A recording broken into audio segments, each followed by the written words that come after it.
ইতালির প্রগতি ব্যবসায়ী সমিতি বাংলাদেশ ও ইতালিতে ৩টি স্থানে বর্ণাঢ্য আয়োজনে ইফতার ও দোয়া মাহফিলের আয়োজন করেছে। প্রবাসীদের সঙ্গে ভ্রাতৃত্ববোধ ও সৌহার্দ্যপূর্ণ সম্পর্ক সমুন্নত রাখতে এই আয়োজন বলল আয়োজক সংগঠন। ইতালি রোম থেকে আমাদের প্রতিনিধি মিনাজ হোসেনের রিপোর্টে বিস্তারিত।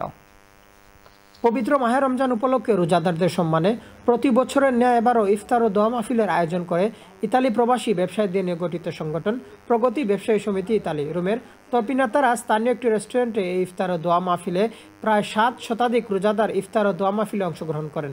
এ সময় অনুষ্ঠানস্থল বাংলাদেশিদের এক মিলন মেলায় পরিণত হয়।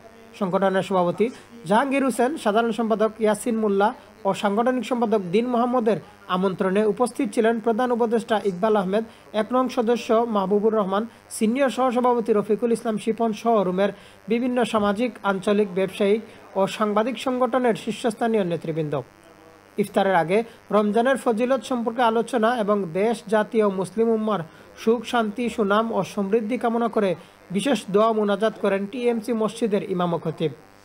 এদিকে সংগঠনের আয়োজনে বাংলাদেশের শরীয়তপুরের নড়িয়াতে সংগঠনের যুগ্ম সাধারণ সম্পাদক কাজী সেলিমের ব্যবস্থাপনায় ও নোয়াখালী জেলার সেনবাগ থানায় যুগ্ম সাধারণ সম্পাদক এমডি ইয়াসিনের ব্যবস্থাপনায় এবং মুন্সিগঞ্জ জেলার টঙ্গিপাড়া থানার বালিগাঁওয়ে মসজিদে সিনিয়র যুগ্ম সাধারণ সম্পাদক বিপুল হোসেনের ব্যবস্থাপনায় ইফতার ও দোয়া মাহফিল সম্পন্ন হয়েছে।